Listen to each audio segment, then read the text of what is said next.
If you're heading to AgriScot on the 19th of November, join us for a live episode recording with SAYFC.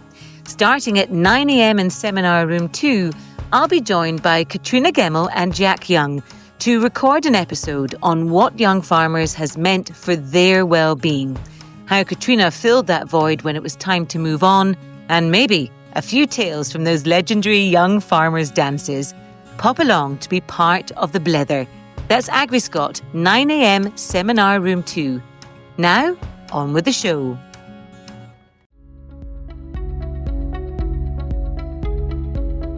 Welcome to Blether Together, brought to you by Farmstrong Scotland. I'm your host, Sarah Stephen, and together we'll be travelling across Scotland to chat to farmers and crofters to learn more about them, their businesses, challenges, and the positive steps they take to manage their well-being. Our thanks go to NFU Mutual Charitable Trust for supporting the podcast series, and to our founding funders, Movember and the Royal Highland Agricultural Society of Scotland. What happens when you spend more time outdoors?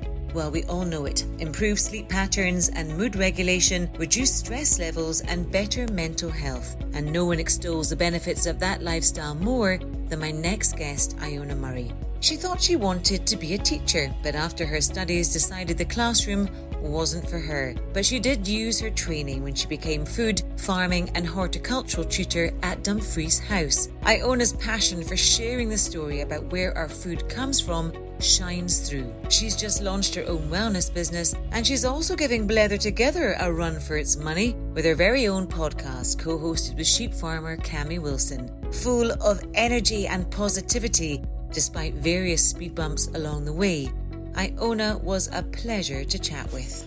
Good morning, Iona. Thank you very much for joining Blether Together. Hello, Sarah. Thank you so much for having me.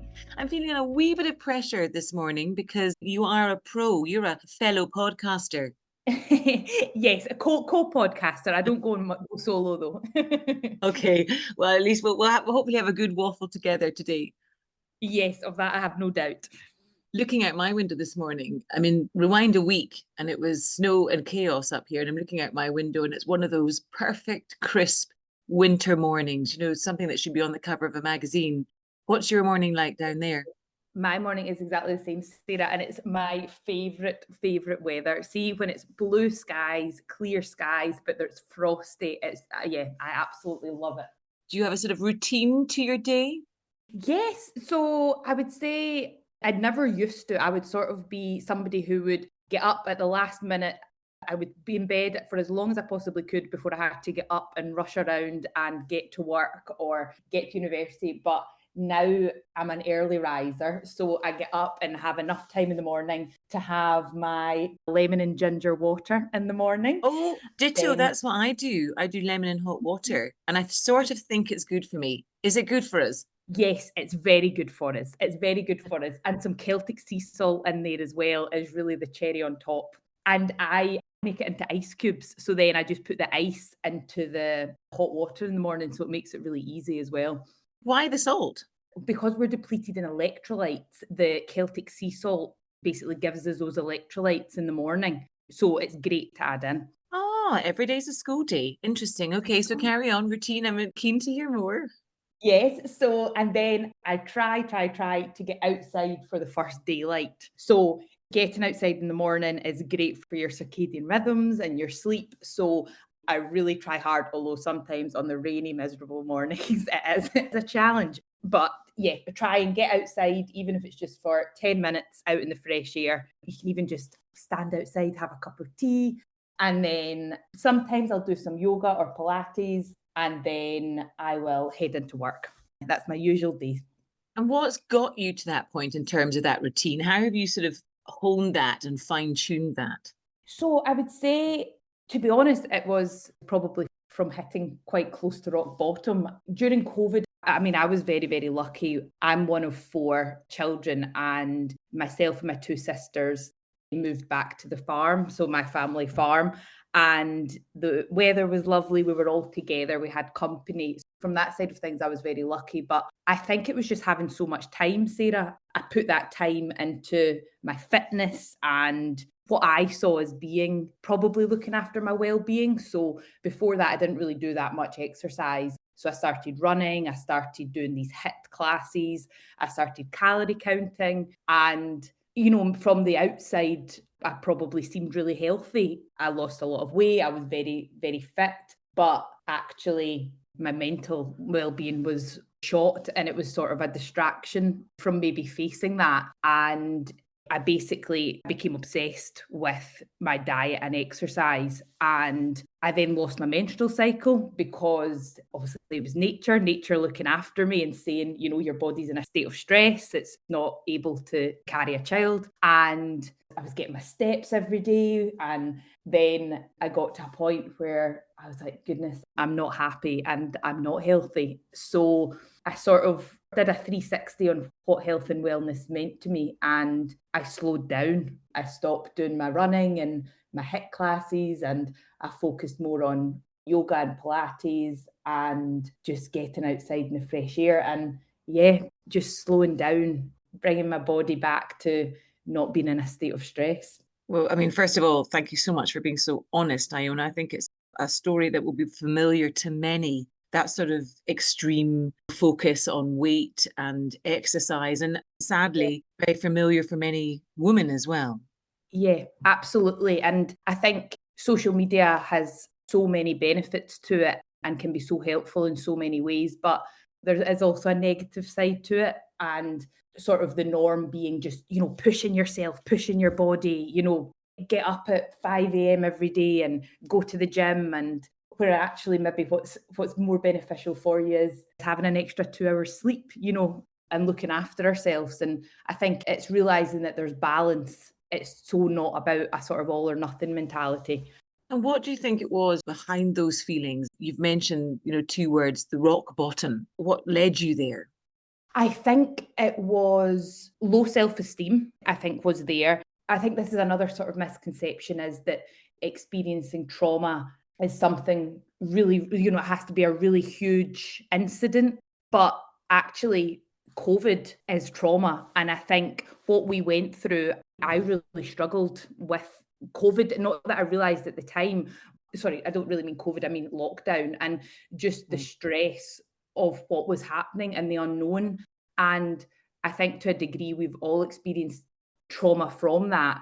And I would say probably the loneliness as well. Like I say, initially we were all living together at the farm, but then that was also a select number of people we were with. We weren't engaging with other friends and other family as well. So probably no major incident, I don't think, led me to that. I think it was probably loneliness and boredom, a way to fill my time. And it crept up on you? Yeah, it did, Sarah. Yeah. I've been through a similar experience myself many, many years ago in my early 20s. And it was one of those things that I never thought would happen to me, Iona, and it did. And, I'm very honest about it as well if somebody asks me. And I think, women often don't like to show weaknesses or their chinks. And I often think that it informs me massively now what I went through. And I wonder if it does you. I mean, you talk about your sort of routine now, and I'm sure it's given you a different perspective. Oh, absolutely. I say that to people. And to be honest, Sarah, it's probably only recently I felt like I can open up about it. And it's probably because I was kidding myself for a long time that I was better. Whereas I feel now I really am at a place where I have healed. And I think sharing it helps. Like you say, there are so many, I know men as well, but especially women who suffer with this to some degree. For me, I carry it not every day, but I think it's an experience that has informed me. And I think that's something that I don't shy away from or hide. I think it's one of those things that's made me, shall I say, a better person. Yeah. And it's given me a different perspective. And I'm sure maybe, has it given you a different perspective? Absolutely. And I think if I hadn't hit that point, then I wouldn't have implemented all these things in my life that do make me happy and healthy. And also I feel like I know myself better than I've ever known myself. And it sort of forced me to face up to things and, highlight things in my character. I think as well, during COVID, there was so much uncertainty that food and exercise was something I could control. So I could track every calorie, I could track every step. I was in control of that.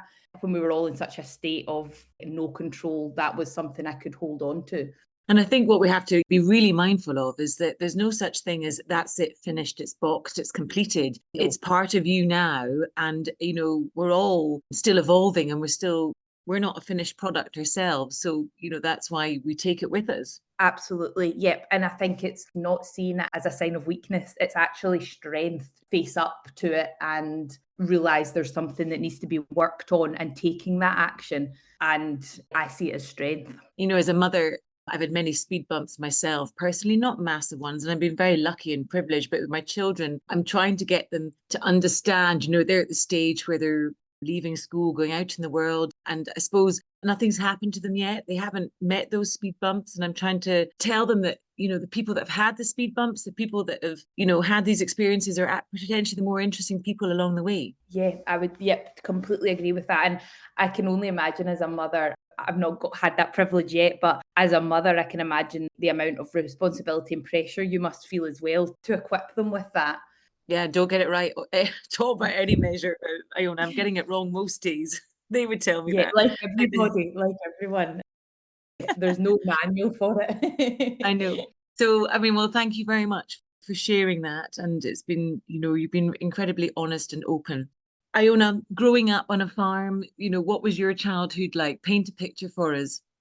I had an exceptional childhood. I feel very, very lucky to have the childhood that I did. So I am from a hill beef and sheep farm in Muirkirk, Ayrshire. So it's extensive, and we've got black-faced sheep and we had Charlie Cross cows. So it was my papa took on the farm and then my dad took it over. So we lived there. I've got 3 elder siblings. My brother's 10 years older and then my sisters are 9 and 7 years older than me. It's a wee bit out the village and got the hill, and we were all outside all the time with Dad.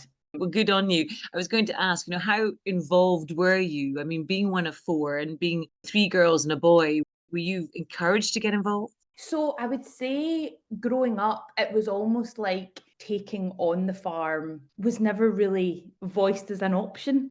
And I don't know if that was a conscious thing from my dad so that there was no pressure, or, that we were allowed to do whatever we wanted to do and there was no pressure to sort of carry on from him. Was that for all the 4 siblings, Iona? Yeah, it was for all 4 of us, Sarah. And as it turns out, we're in a position where none of us will be taking on the farm. And I don't know if it was almost too far that way, that it was so far no pressure that it almost never crossed our minds that that was an option. Would you like to farm? I would like to farm. I can't imagine my life not being involved in farming. It's in me, and I just can't see it not being in my life somehow. Obviously during lambing and things, I still will always take the time off work to be with Dad. He got rid of the cows about 12 years ago now, just because it was too much for him. So we're down to just our sheep now.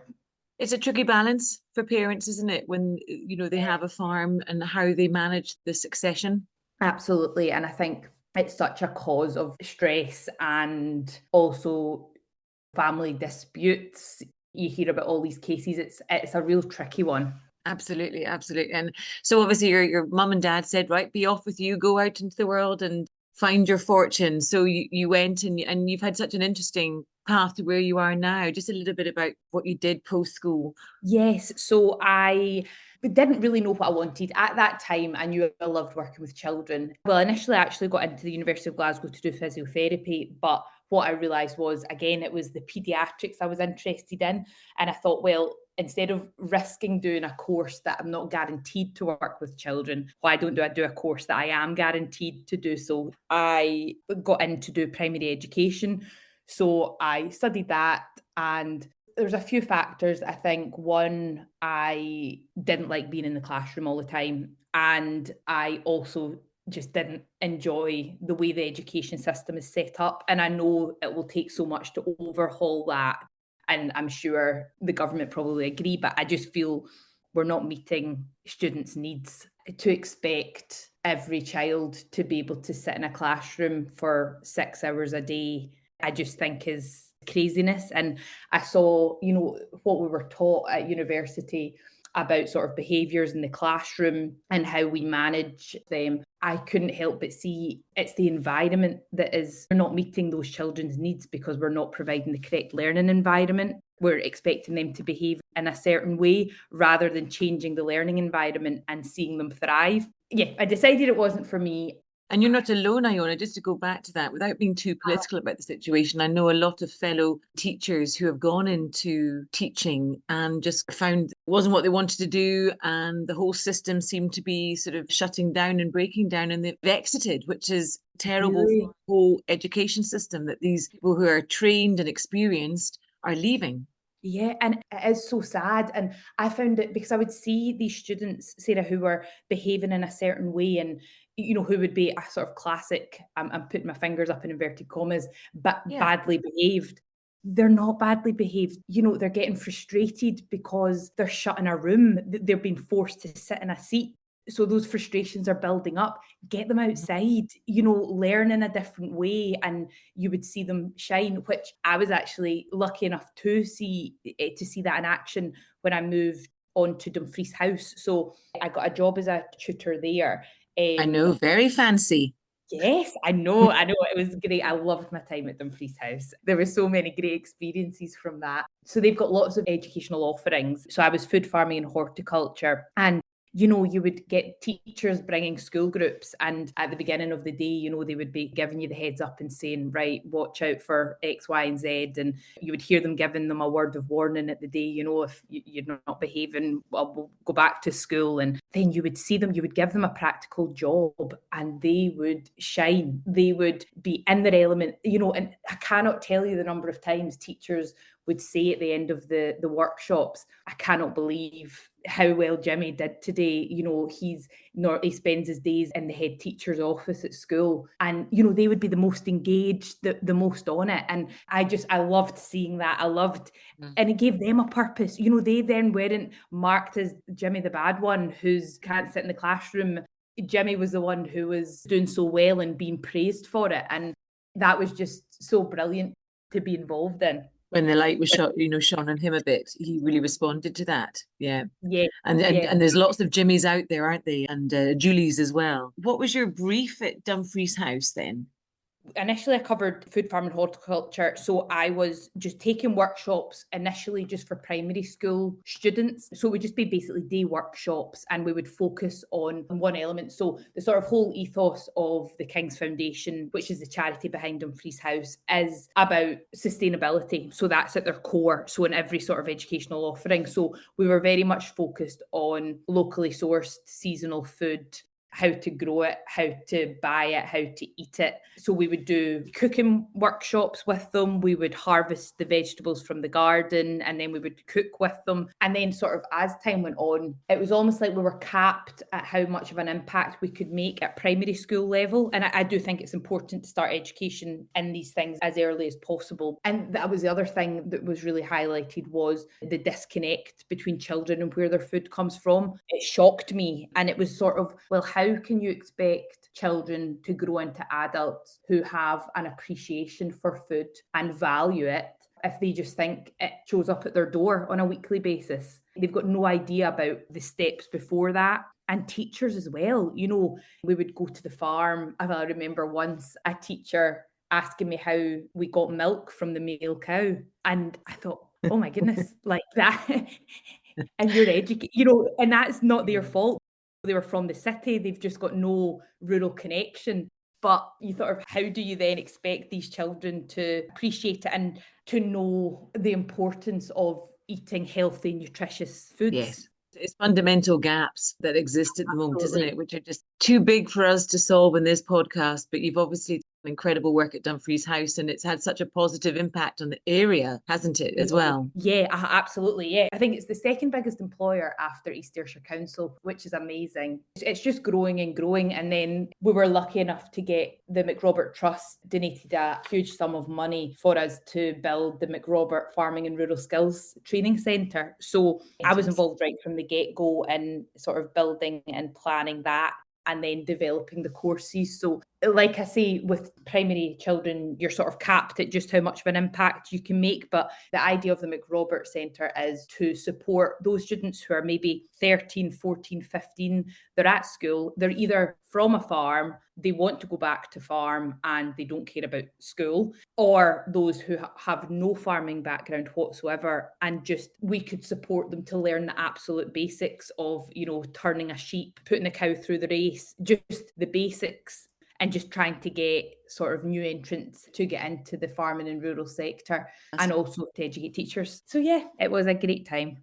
Oh, we're incredibly enthusiastic about it. And then, of course, a new adventure lay in front of you, this podcast with the one and only Cammy Wilson, who's prolific at the moment. Who's everywhere you look, there's Cammy's there. How did that podcast, fed by, you know, farmers with Cammy, come about?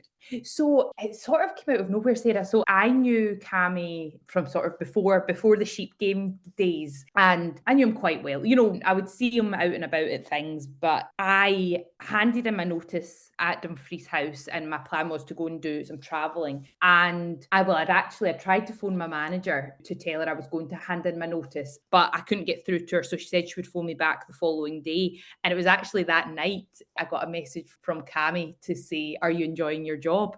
And it was completely out of nowhere because nobody knew I was handing in my notice or anything. So he said for me to go and see him, and I went. And initially, so yeah, he was starting the Fed by Farmers podcast, and yeah, he asked if I wanted to be involved and sort of help him with running the sheep game and Fed by Farmers. So that's taken me to now. And it's just serendipity, isn't it? You don't know what's around the corner. Totally. And it's just putting trust out there that things will work out. And yeah, they have. And I'm really enjoying what we're doing. Well, it's fantastic to see you both doing so well. And I suppose to come back full circle to that sort of well-being that we spoke about at the beginning, and how do you manage it now? And, you know, how do you maintain well-being? So I would say one of the biggest things, I do my meditation. Again, what I would say to people is don't recoil at the statement medication. Don't picture that you're in a dark room with your hands on your knees and you've got some funny music playing. Just to clear up, Iona, I think I don't know if it was clear there, but it's meditation, not medication. Yes, meditation. So yeah, just taking time to slow down. I would say taking time in silence, not being on the go all the time, Sarah.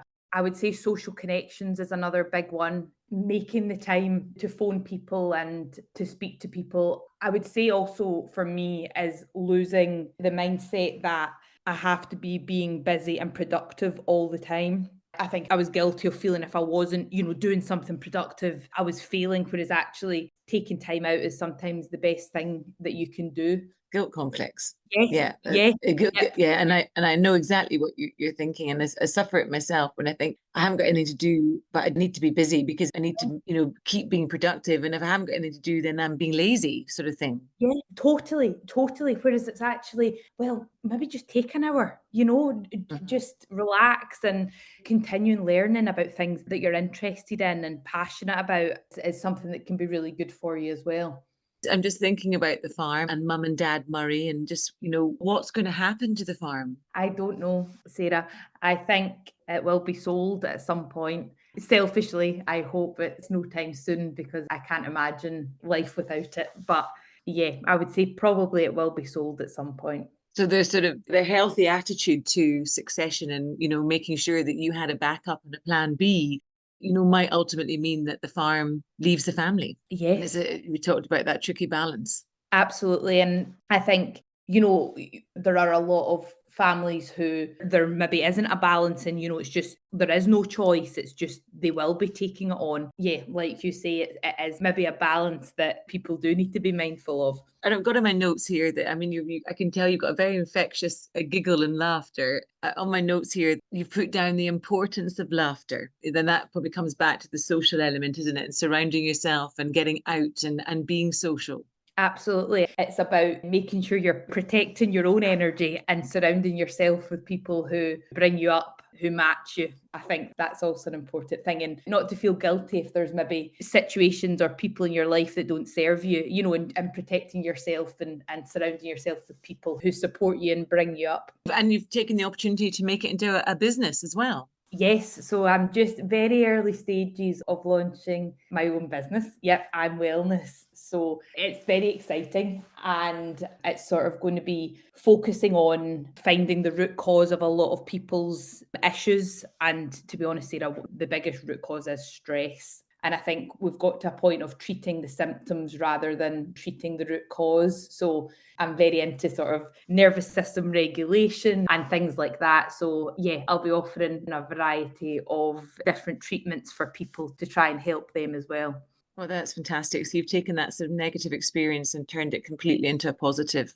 Yeah, I have. Well done, you. Well, I mean, thank you so much for your honesty, Iona. It's been lovely to speak to you. You've shared a huge amount, and I know there'll be a lot of listeners that will take away a huge amount from what you've said today. So thank you very much for being so heartfelt and honest with us. Thank you so much, Sarah. And thank you for creating a space where I felt comfortable to do so as well. Well, listen, as a fellow podcaster, I know we could have probably waffled for a lot longer. I know, absolutely.